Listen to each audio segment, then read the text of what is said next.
조합원님, 영상 계속 잘 보고 계신가요? 이번에는 앞전 영상의 교육을 토대로 저희 조합원님이신 양영모 조합원님을 모셨습니다. 반갑습니다. 네, 안녕하십니까. 전 홍성납혀 조합원 양영모라고 합니다. 현재 70두 차교육 규모의 축사를 운영하고 있습니다. 네, 조합원님 지금 검정을 몇 년 정도 하셨을까요? 지금 한 3년 정도 한 것 같아요. 3년 정도? 네. 검정을 하시면서 가장 이용하시는 게 어떤 게 있을까요? 우선은 목장 관리라고 하면 할 수 있는데 전에는 안 했을 때는 체세포가 많이 나왔었는데 검정을 통해서 일일이 개체별로 이제 확인을 할 수 있다 보니까 어떤 소가 이제 유방염 수치가 높다던가 이제 이런 걸 하게 됨으로써 이제 좀 어떻게 보면은 좀 성적이 있어서까지 관리가 잘 되는 것 같아요. 그럼 체세포 관리 위주로? 거의 지금은 체세포 쪽으로 많이 신경을 쓰고 있어요. 네. 그러면 그 검정이 끝나고 나면 데이터가 대구로 이제 발송이 될 텐데 그 데이터를 자주 어떻게 보시는? 거의 지금 제가 보기도 하지만 컨설팅 하신 분이 따로 또 계시고 해서 같이 그분이랑 말씀을 나누면서 코 관리를 하는 편이죠. 아, 예.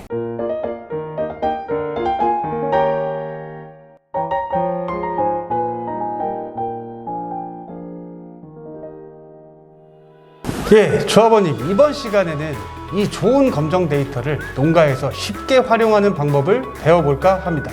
그래서 오늘 도와주실 최병렬 박사님을 모셨습니다. 네, 안녕하세요. 최병렬입니다. 반갑습니다. 예전에 저기 내려가서 그 스트레스 관리, 환경 관리 그 관련돼서 이제 여러분들하고 좀 이야기를 좀 나눴는데요. 오늘은 아까 말씀하신 대로 대장님께서 말씀하신 대로 검정 성적을 다 받으시잖아요. 근데 그 검정 기록을 가지고 지금 현재 나타나고 있는 그 목장의 문제점들, 그 다음에 또 하나는 앞으로 일어날 목장의 문제점들을 미리 예측하고 예방할 수 있는 그런 방법에 대해서 함께 알아보도록 하겠습니다. 네. 자, 이달 검정 결과를 토대로 양영모 조합원님과 컨설팅을 시작하겠습니다. 네. 검정 성적을 바탕으로 해서 한번 같이 한번 알아보도록 하겠습니다. 자, 일단은 제가 먼저 우리 목장의 어떤 문제점으로 어떤 계절적인 스트레스들이 있다라고 말씀을 드렸잖아요. 그거를 볼 수 있는 방법이 하나 있습니다. 첫 번째 페이지를 보면 검정 성적의 그 표지 말고 첫 번째 페이지 보면 13개월 우군 검정 성적 변화라는 게 있어요. 그래서 한번 여기 보시면 계절적 스트레스가 있고 그것이 목장의 어떤 번식장애나 아니면 또 다른 생산성 저하의 문제를 일으킬 것이다 라고 말씀을 드렸는데 실제로 그런 현상들이 나타납니다. 어떻게 나타나냐면 하절기를 보세요. 7, 8, 9 작년 하절기 때 성적을 보시게 되면 어떤 현상이 나타나요? 이거는 그 전 두 달의 어떤 더위 스트레스로 인해서 그 후유증이 2월이 돼서 아주 극단적으로 9월 달에 이런 어떤 유질 저하 현상들이 많이 나타나는 그런 것들이 좀 보이고요. 그 다음에 또 특징이 하나 있어요. 여름이 지나고 나서 동절기가 되면 유지율, 유단백률이 농축이 됩니다. 보세요. 그죠? 4.52, 4.47, 4.48. 그 다음에 유단백률까지 같이 올라가요. 그죠? 이거는 어떤 것을 의미하냐면 이건 절대적으로 음수량이 부족했을 때 이런 그런 유 성분들이 농축이 되는 현상이에요. 그러면 이게 또 어떤 그 생산적으로 불이익을 주냐면 유량이 늘질 않아요. 왜냐하면 우유 1리터를 생산하는데 약 4.5리터 정도의 물이 필요한데 물이 부족하다 보니까 유선 조직에서는 그 유단백이나 유지방이 계속 합성이 되잖아요. 근데 물이 부족하잖아요. 그러다 보니까 이게 희석이 안 되고 어떻게 돼요? 농축이 되죠. 그런데 재밌는 것은 분만 두수를 보게 되면 꽤 분만을 했어요. 그죠? 가을에 분만한 녀석들이 많은데 유량을 한번 보세요. 유량이 늘질 않아요. 그죠?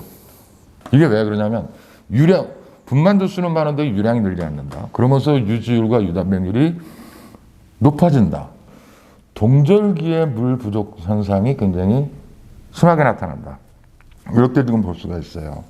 그래서 겨울철에 음수 관리가 좀 필요한데 이 겨울철에 음수 관리라고 하는 것은 그 물 먹는 곳에 어떤 그 뭐라 그럴까 미끄러지는 현상, 이게 특히 얼어버리면 이 소들은 그 언 곳을 안 가려고 그래요.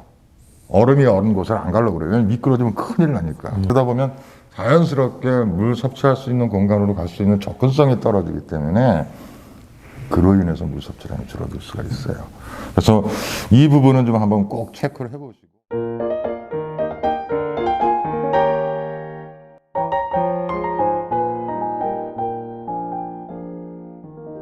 자, 그 다음에 여기 요건 그 조금 통계학적인 그런 데이터인데요. 그 자료들인데 검정 성적 종합 보고서라고 있어요. 근데 이건 뭘 보냐면은 그 일산 차오군이나 아니면 경산 오군에서 그 비슷한 유기에 있는 소들의 성적이 고르게 나타나고 있느냐라는 거 보는 거예요. 근데 만약에 그 한 5마리의 소 중에서 3마리는 평균적으로 괜찮은데 2마리가 안 좋게 나온다 그러면 그 표준 편차가 어떻게 돼요? 그렇죠. 크죠. 그 얘기는 뭐냐면 개체별 차이가 굉장히 크게 난다는 거거든요. 그러면 개체별 차이가 나는 이유를 찾아내야 돼요. 안 그러면 성적이 떨어지는 그런 소들 같은 경우는 대부분 병리적 증상, 아까 말씀드린 대로 그 어떤 영양소 결핍에 의한, 영양소 부족에 의한 대사성 질병이라든가 또는 번식장애로 이어질 확률이 매우 높기 때문에 여기서 보시면 CV라고 돼 있어요. 이거는 한 15% 정도 수준 이상이 나타난다면 이거는 지금 현재 개체별로 굉장히 편차가 크다. 어떤 게 원인인지를 빨리 찾아내서 그 원인을 제거를 해야 어떤 그 정확한 사양 관리가 되지 않겠느냐 이렇게 좀 보고 있습니다. 개체별 건물 섭취량의 차이가 있는 것 같다. 저는 이제 그렇게 판단합니다. 그러면 TMR을 급여하기 있기 때문에 사실 그거 개체별로 얼마나 먹었는지를 우리가 정확히 알아내기가 불가능해요. 불가능합니다, 이거는. 그렇기 때문에 좀 요거는 관찰을 좀 해보셔야 돼요. 어떤 산체의 어떤 소가 어떤 유기에서 그 사료 섭취량이 좀 떨어지는가 하는 걸 볼 수 있는 방법이 하나가 있어요. 소의 왼편을 보시게 되면 기호부라고 그래서 이 척추 밑에 삼각형으로 이렇게 푹 들어가는 데 있죠. 그걸 기호부라고 하는데 그 기호부가 불룩하면은 사료를 많이 먹었다. 근데 그게 꺼져 있으면 좀 푹 들어가 있다라고 하면 사료를 덜 먹었다는 거거든요. 그걸 보고 이 개체의 TMR 섭취량을 가늠을 할 수가 있어요. 그러면 그거를 보고 전반적으로 전체 부분에서 3분의 1, 즉 30%에서 35% 정도가 그 왼쪽 기호부 쪽이 많이 꺼져 있다라고 하면 그건 뭘 뜻하는 겁니까? TMR 급여량이 부족하다. 그럼 TMR 급여량이 부족하다라고 한다는 건 결국은 뭘 뜻하겠어요? 생산성이 결국은 TMR 급여량이 부족하게 되면 서열 싸움이 더 심해집니다. 개체별 편차가 굉장히 심하게 나타나고 있어요. 그죠? 되게 14%, 15.8 이 정도로. 그래서 특히 피크 기하고 비유 지속 기간에 이렇게 유지율 편차가 심하게 난다는 것은 즉 개체별 차이가 심하다는 것을 의미합니다. 그래서 대개 유지율은 좀 전에 말씀드렸던 것처럼 조설의 섭취량과 그 다음에 건물 섭취량, 그 다음에 또 하나가 이제 그 BCS인데 바디 컨디션 스코어인데 바디 컨디션 스코어가 2.0 이하인 소들은 이 유지율이 떨어질 수밖에 없어요. 대개 3.8 이하, 어떤 심한 경우는 3.5까지 떨어지는 그런 문제가 생깁니다. 왜? 몸으로부터 오는 체지방으로부터 오는 유지율의 기여도가 없기 때문에. 그래서 그런 것을 좀 볼 필요가 있어요. 특히 피크 기여고 지속 기에는 유량이 높잖아요. 그죠? 근데 이때 보면 BCS들이 많이 줄어요. 그죠? 아마 이제 그런 개체들이 여기 많이 끼어 있을 경우에, 그럴 경우에 이제 유지율이 떨어지는 개체별 차이가 많이 나타나는 이제 그런 현상들을 보입니다. 근데 이게 단순히 유지율이 떨어지는 문제가 아니에요. 왜냐하면 BCS가 많이 줄어들었다라고 하는 것은 3가지 의미를 갖습니다. 첫 번째, 번식장애가 올 수 있는 확률이 매우 높다. 그렇지 않겠어요? 그죠?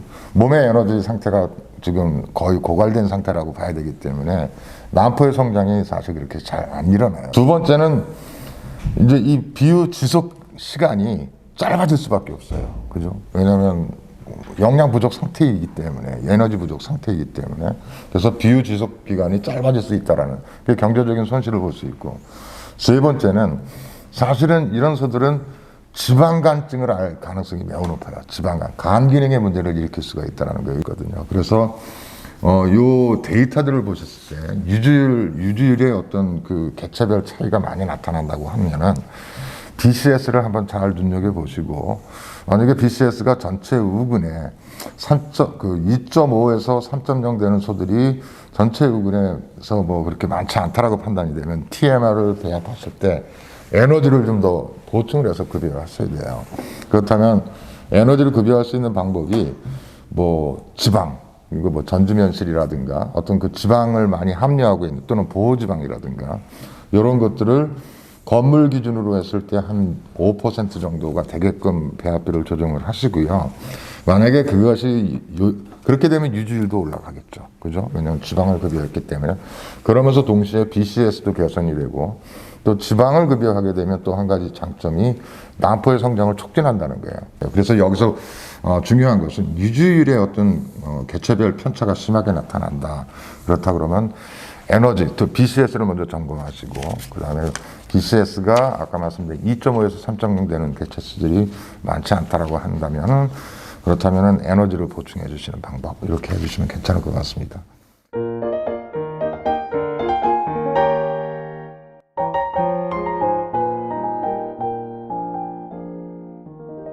요 개체별 검정 성적 맨 마지막 장을 보시게 되면 여기 전체 평균이 나오고 성적이 그죠? 1산차 평균, 2산차 평균, 3산, 4산 평균이 나와 있어요.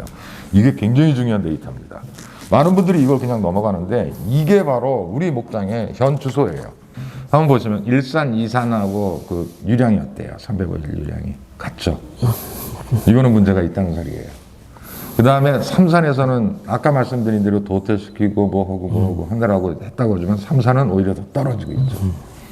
그러면서 또 4산 이상은 또 굉장히 어때요? 높죠. 제일 높아요. 그러니까 이게 뭐냐면 이런 게 있습니다. 1산차에서 10,000kg가 나왔다면 2산 평균은 거기에 15% 정도 15%에서 20% 정도 더 개선이 돼야 돼요. 그러니까 11,500에서 12,000이 나와야 된다는 거예요. 그러니까 지금 보면 2,000 정도가 모자라죠. 그럼 뭔가 이거는 뭐냐면 1산차 때 1산차에서 2산차 올리면서 1산차 관리가 조금 부족했다는 거예요. 많이 부족했다. 능력을 충분히 발휘하지 못했다. 그 다음에 2산에서 3산 갈 때는 2산차보다 한 10%가 더 높아져야 돼요. 그게 왜 그러냐면 설명을 드리자면 1산차 때 송아지 한 마리를 생산했을 때는 유선의 발달 정도가 75%밖에 발달이 안 돼요. 그러니까 아무래도 유량이 적을 수밖에 없죠. 그죠? 다른 산차에 비해서. 두 번째 송아지를 낳았을 때 2산차죠. 그때는 유선 조직이 90%가 완성이 됩니다. 그 다음에 3산이 돼서야 100%가 완성이 돼요. 그러면 유선 조직이 그만큼 발달하는 정도만큼은 유량도 우유 생산량도 증가해야 되는 거거든요. 그게 자연스러운 거거든요. 근데 그러지 못하고 있다는 거예요. 이 얘기는 뭐냐면 각 산차별로 지금 그 유전적 능력을 충분히 발휘할 수 있는 그건 여건이 안 돼 있는 거예요. 그게 뭐냐면 영양학적인 문제, 즉 사료를 급여하는 사료의 문제가 있을 수 있고 그렇다고 배합사료 뭐 이런 게 아니라 사료를 통해서 공급되는 그 영양소가 부족될 수도 있고 그 다음에 또 어떤 서열도 문제가 될 수 있어요. 왜냐하면 이제 서열에 의해서 사실은 그 영양소 부족 문제도 생길 수가 있잖아요. 왜냐하면 도식하는 소가 있고 뺏기는 소가 있잖아요. 그러다 보면 근데 저산차에서 1산차, 2산차에서 유량의 변화가 없다라고 하는 것은 1산차에서 문제가 있었다. 또 2산 그런 소들이 2산차로 왔을 때 제 능력을 발휘하지 못하는 거 아니냐 이렇게 보는 겁니다. 그래서 저는 이거는 좀 서열의 문제, 혹시 서열의 문제가 아니냐. 아까 음수의 문제도 제가 지적을 했었잖아요. 그죠? 왜냐하면 물 섭취량이 줄어들게 되면 사료 섭취량이 줄 수밖에 없는 그런 부분이 있고요. 그 다음에 또 하나는 이제 서열, 그 다두 사육을 할 경우는 서열에 의해서 저산차들이 경산어들에 의해서 밀립니다. 사료를 섭취할 때. TMR을 섭취할 때.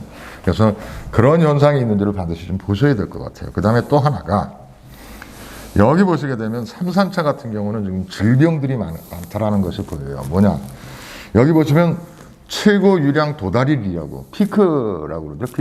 피크 도달일수가 한 달 보름밖에 안 돼요. 원래 정상적으로 피크 도달하는 것은 대개 2달에서 2달 보름. 그러니까 60일에서 80일 그 사이거든요. 그러면 피크가 빨리 왔다는 것은 무엇을 의미할까요? 이때 사료 섭취량은 어떨까요? 비유초기에 우유 생산량보다 사실은 사료 섭취량이 사료를 통해서 섭취하는 그 영양소의 양이 줄어들면 현저히 낮습니다. 부족합니다. 그런 상태를 우리들이 그 영양소 결핍 상태라고 그러거든요. 그렇게 되면 어떤 일이 벌어지냐면 소들이 자기 몸에 축적되어 있던 에너지, 그 체지방이잖아요. 그걸 분해해서 쓰거든요. 그래서 이 삼산 같은 경우는 지금 현재 케토시스도 문제가 될 수 있겠다라는 생각이 드는 겁니다. 많은 개체들이. 나중에 한번 개체별로 삼산에 있는 비유초기 소들이 어떻게 하고 있는지를 한번 또 보자고요. 그게 제가 드린 말씀이 맞는지. 그래서 대개 이 이산도 보면 피크 일수가 좀 빠른 편이에요. 이산도. 그러니까 이산과 삼산에서 사실은 피크에 도달하는 시기, 비유 최성기에 도달하는 시기가 대개 한 달에서 한 달 보름 정도 너무 앞당겨져 있다. 그래서 이 소들은 대사성 질병에 지금 노출이 되어 있는 거 아니냐 하는 그런 생각이 듭니다. 이런 소들은 대부분 아까 말씀드린 번식장애로까지 이어지고 심지어는 좀 유방염까지도 갈 수 있는 그런 문제를 야기하게 됩니다. 그래서 그거를 좀 보실 필요가 있고요. 그리고 실제로 보면 이산도 그렇고 분만 간격 굉장히 길죠. 그러니까 분만 간격이 좀 전반적으로 길어요. 그 이산에서도 보면은 이산에서 지금 보면은 유지율이 다른 산차에 비해서 좀 낮죠. BCS가 관리가 안 됐던 뜻이. 일산에서 왜냐하면 일산이 지금 현재 일산의 그 유량이 높은 편이에요. 높은데 이 소들이 이산 올라갈 때 BCS가 충분했느냐라는 거예요. 왜냐하면 지금 이산의 그 유지율 평균을 보면 3.8이에요. 이건 낮은 거거든. 그래서 이 얘기는 뭐냐면 체지방으로부터 오는 유래되는 그 지방의 양이 지금 굉장히 감소가 됐다.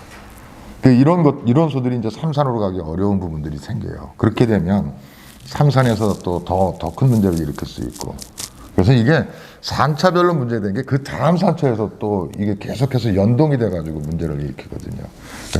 그래서 여기 제가 BCS 관리라고 이렇게 말씀을 드렸던 이유가 바로 거기 있습니다.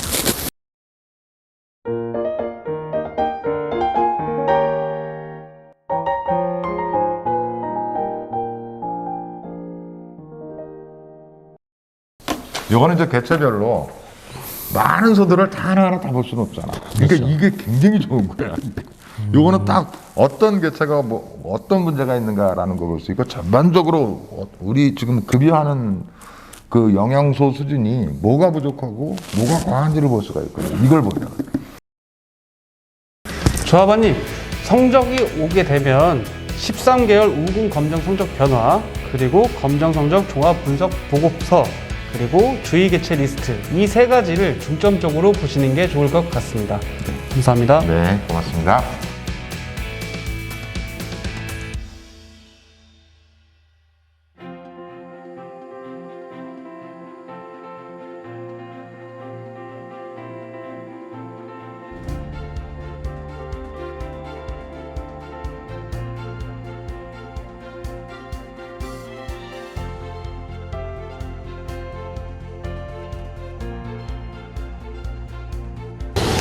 예, 오늘 검정의 시작부터 분석, 그리고 농가에 나와서 컨설팅을 해봤는데요. 영모 조합원님, 오늘 소감 좀 말씀해 주겠습니까? 오늘 많은 걸 배웠고요. 아주 재밌는 하루를 보낸 것 같습니다. 예, 짧게. 예, 감사합니다. 그리고 박사님, 작년에 이어서 올해도 좀 와주셨어요. 네. 예, 소감 좀 해주시겠습니까? 네, 목장이 더 개선해서 더 생산성이 높아질 수 있는 그런 그 가능성을 봤습니다. 특히 우리 조합원님께서 적극적으로 뭔가 새로운 변화에 대한 그 적응이랄까, 또 새로운 기술을 접목하고자 하는 의지가 좀 많으신 것 같아요. 그래서 내년에 또 방문하면은 지금보다 훨씬 더 나은 성적, 그 다음에 더 나은 그 수익을 올리고 계시지 않을까 이렇게 기대해 봅니다. 네, 감사합니다. 예, 지금까지 강의를 마치는데요. 코로나 시대 조합원님들 이렇게 비대면으로 뵙게 돼서 너무 죄송스럽지만 앞으로도 더욱더 유익한 자료를 찾아뵐 수 있도록 하겠습니다. 조합원님, 감사합니다. 감사합니다.